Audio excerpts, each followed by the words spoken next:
Welcome back to doctor BKM channel. आज हम बात करेंगे बीटा ब्लॉकर्स के बारे में। These are the medications of hypertension.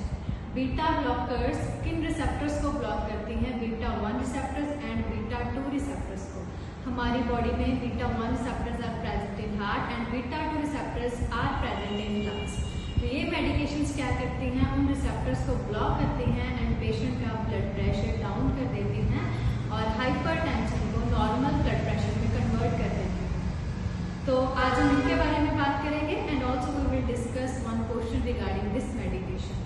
तो बीटा ब्लॉकर दो तरह की होती है, one is cardio selective and another is non cardio selective.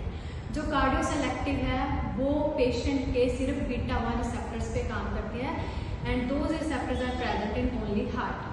But जो नॉन कार्डियो सिलेक्टिव है वो बीटा 1 रिसेप्टर्स में भी काम करती है जो हार्ट में होती है, बीटा 2 रिसेप्टर्स पे भी इफेक्ट करती है, स्टिमुलेट करती है उनको, जो हमारे लंग्स में होती है। अगर बीटा 1 रिसेप्टर्स को ये जाके ब्लॉक करती हैं तो पेशेंट को क्या होने लगता है? वेजोडाइलेशन और बीपी उसका नॉर्मल आने लगता है अगर हाई हुआ था। बट जो नॉन कार्डियो सिलेक्टिव है वो बीटा 1 रिसेप्टर्स को तो स्टिमुलेट करके ब्लॉक करके वेजोडाइलेशन कॉज करती हैं। बीटा 2 रिसेप्टर्स जो लंग्स में होते हैं उनमें ब्रोंको कंस्ट्रिक्शन कॉज कर देते हैं। इसीलिए अस्थमा वाले पेशेंट में हम नॉन कार्डियो सिलेक्टिव मेडिकेशंस नहीं देंगे। अगर हमने दी तो पेशेंट को अस्थमा का अटैक आ सकता है।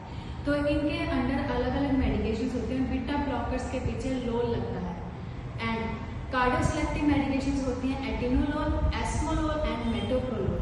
एंड जो नॉन कार्डियो सिलेक्टिव है those are propranolol and timolol. जो टिमोलोल मेडिकेशन है वो हम ग्लूकोमा में भी देते हैं, ग्लूकोमा के केस में जहाँ पे intraocular pressure of I increase हुआ होता है। हम टिमोलोल देंगे उसकी आँख में एज अ आई ड्रॉप, तो उसके साथ आईओपी कम हो जाता है।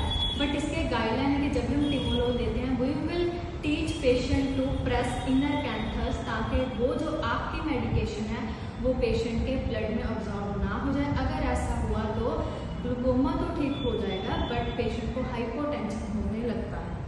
तो ये इम्पॉर्टेंट पॉइंट है कि पेशेंट का जो बीटा ब्लॉकर अगर कोई पेशेंट ले रहा है, ये बीटा ब्लॉकर्स हाइपोग्लाइसीमिया के साइन एंड सिम्टम्स को मास्क कर देता है। बिकॉज हाइपोग्लाइसीमिया में क्या होता है, पेशेंट का SNS system that is sympathetic nervous system activate हो जाता है।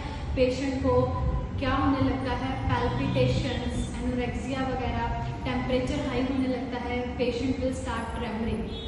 अगर पेशेंट को ये सारे सिम्टम्स आ रहे हैं बट बीटा ब्लॉकर्स इन सारे सिम्टम्स को रोक देता है, जिसकी वजह से अगर पेशेंट को हाइपोग्लाइसीमिया